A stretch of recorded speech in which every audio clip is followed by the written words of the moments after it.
Speaking, it's better to use the debit option.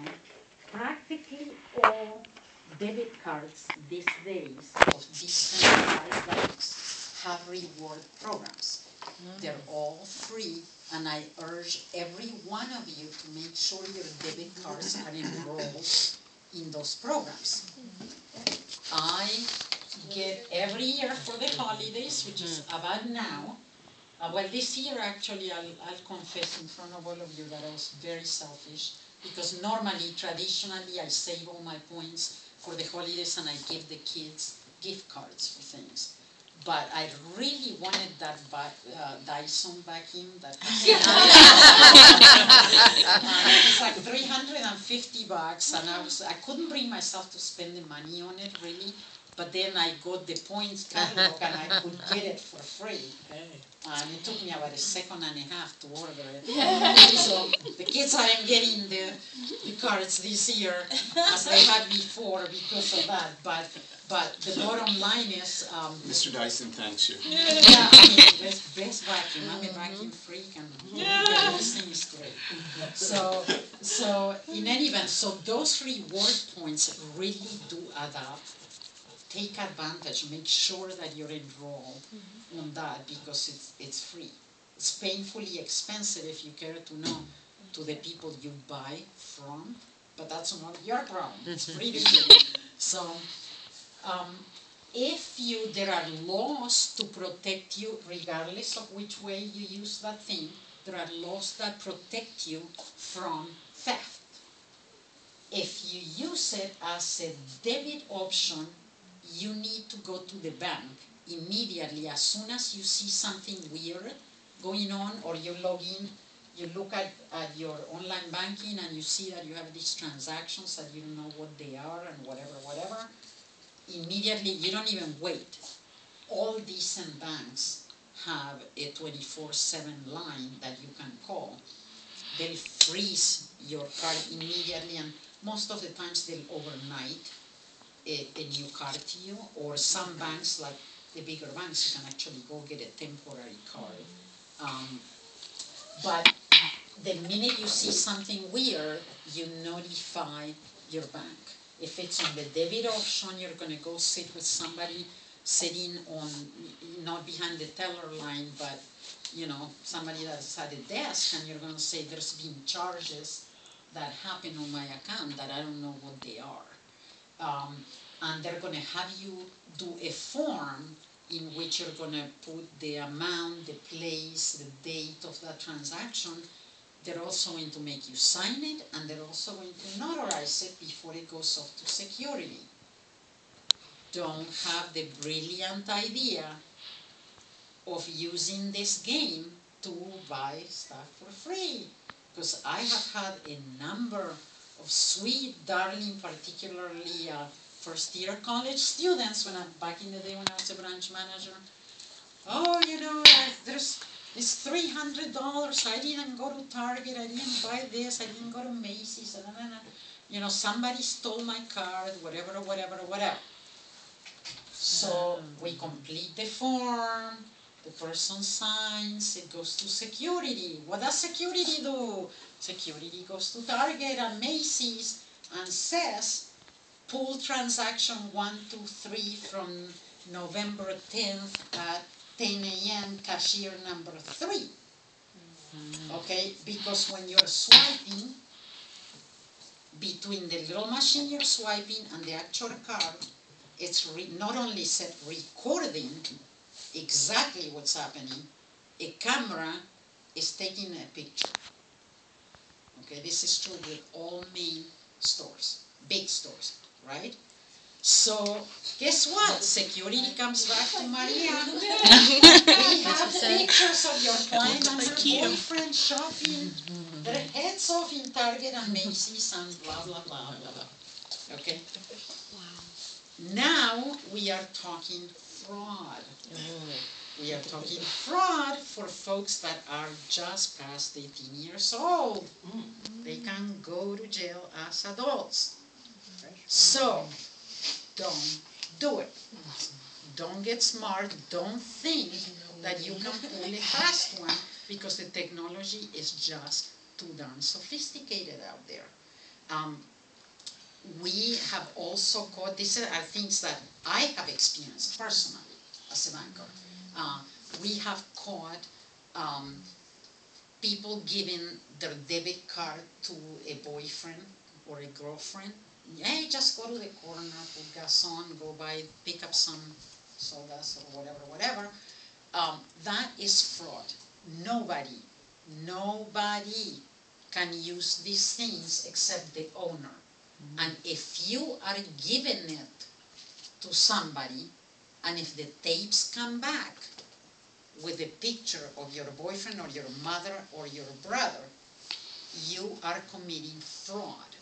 You are giving your financial tool to somebody else, and that is not allowed. We, the banks, did not approve your boyfriend, your girlfriend, your mother, your brother, your whatever. We gave it to you, and we're going to hold you accountable for it. Yes? Is the same for husband and wife? Like if I'm on my Same husband's card? thing. Even if I'm on his account? If you're on a joint account, you are both responsible for both. Mm-hmm. If you happen to have a bad spouse with money, it's on you. So usually that only matters in the case whenever, you know, the person that you give your card to makes some kind of unauthorized transaction. You know, because otherwise they'd have no reason to check who made the purchase, right? Yeah, but it's still, it's fraud. I'm saying, just how would anybody know that though? Unless they were making a Well, purchase that you because didn't authorize them something to make. happens, just picture that there's a robbery or something like that, or an accident or a fire and whatever, and picture the cameras, which they're taking picture of every transaction that happens for every person that's there.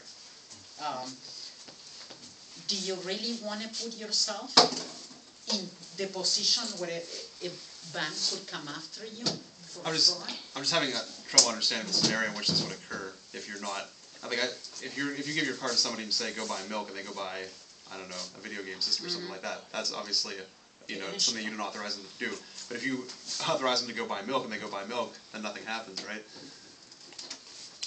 You're correct. Nothing happens because they're not. I mean, the stores aren't there checking unless that there's a problem. Right? Exactly. So yeah. when there's a problem, that's when it's going to come out. Yeah. But that still doesn't mean that you as an account owner are committing fraud because you are allowing an unauthorized person to transact on your behalf when the financial entity did not give you the right to pass that power on to somebody. What's the statute of limitations on that? I don't know. Just one quick question. Yeah. So when you mentioned the rewards for using the card and everything, I thought the better option was to use the credit option on your card and not the debit one, correct? Correct. Okay, but even if you can enroll, you mean debit just as the debit card itself. You can enroll your debit card in these reward Correct. programs, Yes. but always be using the credit option. Oh, that's right. Yes. Thanks for clarifying that. Yeah. Yes. Okay, in terms of, credit ratings, I have a credit card. My husband, also has one. He has a card with his name on it on that account. So, in terms of credit rating, does that account? Does he get the benefits of that too? This is Even this though is it how comes the to credit me. a mini lesson on credit things when it comes to joint accounts. But this isn't a joint account. It's my account. He has a card in his name. If his social security is in the account, that's what the rule is. If the social security is in the account, his credit is being affected. If it's not, then only yours. Social Security in what account? When I apply for a credit card, you, Right. me, any of us, we apply for a credit card, they often say you want another card for Right. whatever, your husband, your mother, your child. whatever, right? If some will let you issue that card solely on your own social security, and you can say, Oh yeah, and getting a card for Maria, right? Also, but if they make you put your husband's social security on the application, that card is being issued on your account, but his social is being tracked. And anytime his social is being tracked, his credit is being impacted, because the way that the credit bureaus are thinking and they're monitoring the credit is based on any kind of credit activity happening against the social security, which means if you mess up, his credit is So it would be to his advantage if I were to update my credit card information to include his social security. Yes, but the only way that's smart to do if is to your advantage. Otherwise, you're pulling you down. And that happens with loan Well- applications too, right? Correct. Anytime, okay. Correct. So if you're So, having, so this, I've shared this, guys. Why would it be pulling me down? I mean, Because Hey, now Mike. it's gonna be averaged out, and you are responsible for the liability of somebody who's less credit worthy than yourself. So well, I don't the know what it is, risk, but- I mean, I'm Okay, just I talking hear you. hypothetically. Okay. So the risk starts increasing, even though your own history is terrific. This person, let's exaggerate and say this person's horrible. Now Okay. you've just Yeah. kind of went from being excellent, Okay, so it's averaged out. it's and- bringing the right, thing okay, kind thank of like you. this, Okay, right? So I hear with you. joint accountants too, Yes. think before you co-sign. Don't do it. Yeah. You guys Yeah. remember me Don't. going Yeah. crazy on this? I have everything separate. I'm gonna say it. Absolutely. I have nothing listed in this.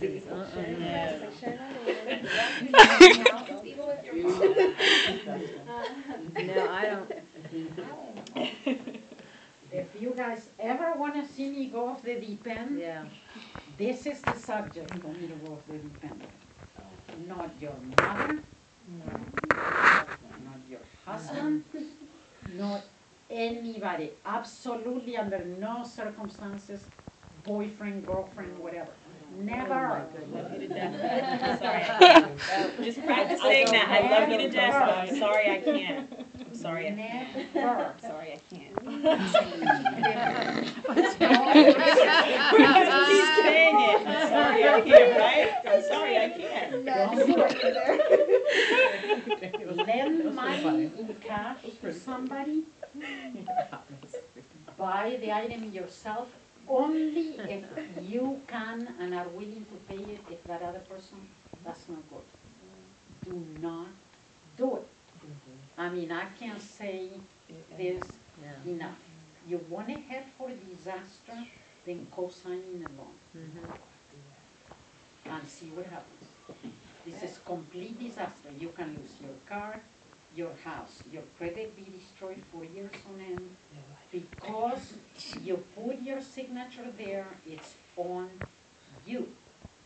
That's it. You can't control the other person getting into an accident, getting sick, losing a job, getting into a fight, being a bad money manager. You have no control over somebody other than you.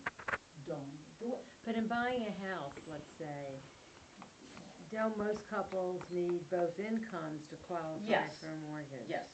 So, can you use both incomes but still have the house in one person's name? Well, you can have the house on one person's name, but probably not the loan, Gotcha, okay. okay? Which doesn't make any sense, because why are you gonna pay for something you don't own? Yeah. Why are you gonna put your paycheck towards buying a house, let's say me and my husband? So it would Why have would to I- be joint, yeah. Why would I be paying half the mortgage on a house, and yet he's the only one that owns it? Yeah. Doesn't make any sense. So on mortgages, the way that we do it, we meaning banks, right? Or lenders, generally speaking, if the amount of money one person makes and their credit score is very good or very high, you can see if you can try to buy the house meaning the loan, under one person. Because having that very good credit score, you're gonna save a lot of money versus two people buying it, because the one that has the lowest brings the whole picture down. Okay? So now, occasionally or frequently, more like it, one person has a higher score than the other person, but you cannot buy it without both incomes. At which point, your whole thing is being averaged out because you require both incomes on the loan to be able to buy. Okay. So you have to do it that way. And so now mortgages are a little bit different than some things, not in concept, but in the practice of things, in that by law, if you can prove that you've been paying towards a mortgage for X amount of time, you can actually legally fight that you're entitled to some ownership of that property, no matter what, almost. Which is not the case with a car, for example, or some other items. But I urge every person, every single person needs to have independent credit. This is a particularly important issue for women. It's not exclusive. Every person, men and women, should do this. But women tend to make the mistake more often than men as far as not being the primary holder on credit. What do I mean by that? If I go somewhere, and if I go to Macy's and I get a Macy's card, and I put my husband on that Macy's card, whoever Social Security goes in first position is the primary card holder of that card. Now, why does this matter?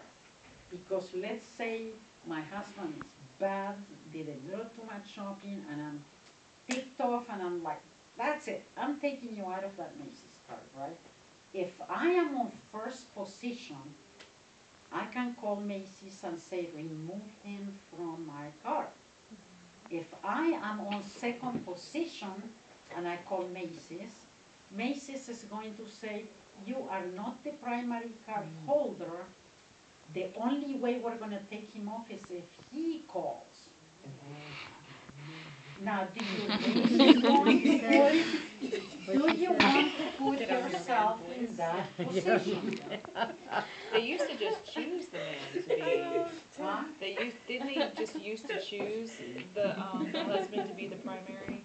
Yeah, traditionally. It used to yeah. just be that, Yeah. and then you wouldn't even know that you're in second position. Correct. Yes. Second place. Now, if you're That happened to really me. smart and really good with money, like I happen to be, thank goodness, back in the very early ages, because I handled all the money, it so happened, even when I was 19, 20, I got married at 21. So it just so happened that I was the primary card holder on everything, because I was the one that took care of all the money stuff. So when I got a divorce 23 years later, it took me one phone call to say, remove.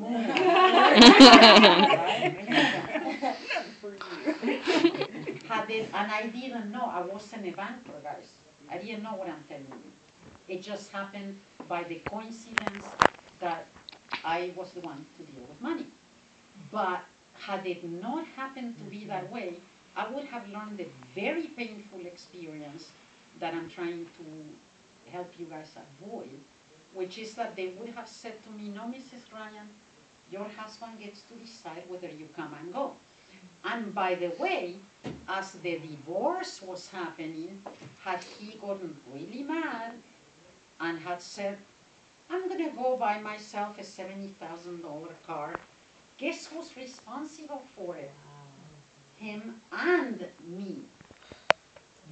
And me. And guess what happens if he says, oh, well, I crashed it, I'm not paying for it. Who's the bank coming after? Him and me, right? Which is why you need to think very long, very hard before you go into a joint credit card account with anyone. And why you must have credit on your own with nobody else, so you can protect it and you can keep power and control over it. Otherwise, you're playing with fire, big time. And you must be a banker to see what I see, to know how ugly people get when it comes to this stuff. So protect yourselves, have your own accounts. Don't allow anybody, not your mother, not your sister, not poor me, not poor whatever, to get into your credit. Because the minute your Social Security exists on any piece of credit, it's either a good thing or a very bad thing. And you must control how this picture's gonna look. What questions do you guys have? I had the one about saving and paying off the credit cards. Okay, yes. Because every time Yes. I pay off my credit card, I have to use it again. Saving, nothing is, so what's a good Okay, balance? the way that, well, I'll answer you in two different ways. It goes back to my theory that you need to know yourself, okay? With that answer, I'm just giving you theories, okay? Now, if you are a person that's pretty good with money, you don't overspend, then what you must do is you must set up these saving accounts, which you already have, and you must fund it consistently, even though it feels painful, it feels like I don't have it, I can't afford to put an extra $20 a month or whatever the amount. And you need to start funding that account and telling your brain that money doesn't exist. Right. And you decide a few rules under which money comes out of that account. None of them which involve things you really want. Only things that are crises, emergencies, or unforeseen things. You must build that account to a decent cushion, however long it takes. And then that becomes the way that you can control your credit card. When it goes up or when your car breaks down and you have an $800 expense that you weren't thinking about, that's the point where you take it out and you do it. It's painful and it takes a while, but there's no other way around it. The other thing is, you can, if you have 2 credit cards, and if you have offers for very low interest rate, by the way, if you do as a side note, always you have to read the back of those things for the fee. Yeah. Because often enough, maybe 0% interest and a 4.99 fee. So we're really saying 4.99, right? Okay. If you happen to have 2 cards that you could transfer balances, so you have to pay in this example for the car repair $800 with this card, and you don't have enough on your savings, right? So you're gonna move that balance over at 0% to the other card, and now you're gonna say, okay, it's gonna take me 6 months to pay this off if I'm picking figures, right? But let's say if I pay $50 a month, so I can kill it in 8 months. 2 things need to happen. You need to make that $50. First of all, the minute you transfer that, you put that card where you cannot find it. It stays there. You don't touch it, you don't put a single penny on it at all, again. So you divide it, let's say, okay, the offer was 0% interest for 10 months. Okay, $800 divided 10, plus a few extra bucks. For the interest. Right? No, because you're being charged 0. Oh, okay. In my example right now, right? So you got it at, you now have $800 at 0%. The $4.99 transfer fee, they charge it all immediately. So really your charge is now $850, whatever. So divided by 12, it's, I'm thinking again, I'm bad with math even though I'm a banker. Let's call it $50 a month. So every month you're gonna set up on your bill payment automatically before the due date very important, 5 days before due date. Mhm. Why 5 days? Holidays, blah, blah, blah. Because you pay 1 day late, that joke added 30 some bucks to the picture, right? Mhm. We don't want to let that happen. 5 days before the due date, automatically the 50 bucks goes. Now, at the same time, if it means you eat ramen noodles yet again, you're still going to send money to savings, whether it's $20 or whatever. Your savings file is unmovable, and it stays there until you grow it. The goal should be to have 3 to 6 months worth of expenses. Now, that's a lot of money, Yeah. right? But that's the idea. But the more you grow it, once you grow it to $1,000 on this side, the next time you get a $400 emergency, you can pull from that. You still have a little cushion. You can start rebuilding. But you need to make this significant enough that it can actually help you. And if it can't, because you can't get it to that level ever before you need to pull it back Right. out, Right. then you need to use a credit strategy such as this other one to handle that. Okay. Okay?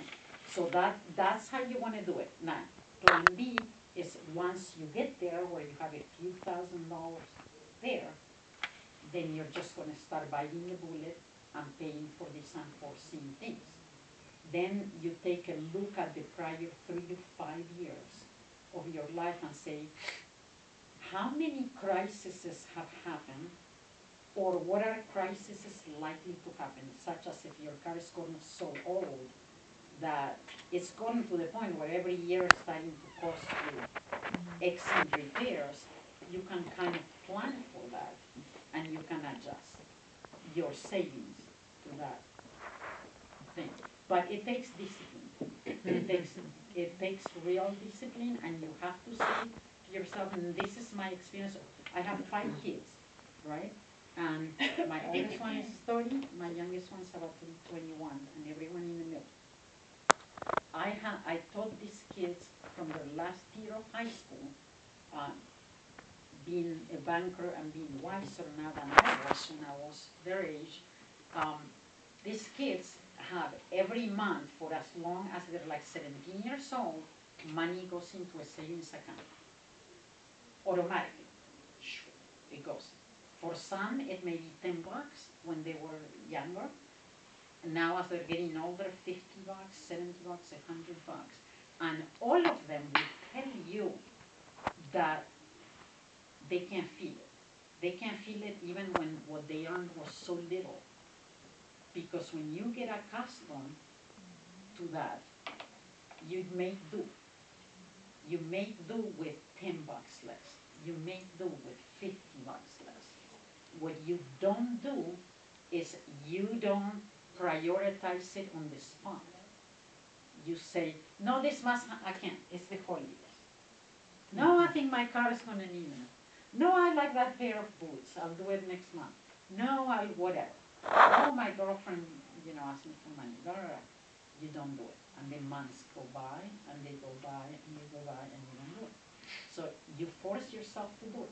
You set up on a recurring payment, and it is an awesome thing. I've done that my entire life. My kids have done it, and believe me, it's just been so amazing. I mean, by the time my daughter graduated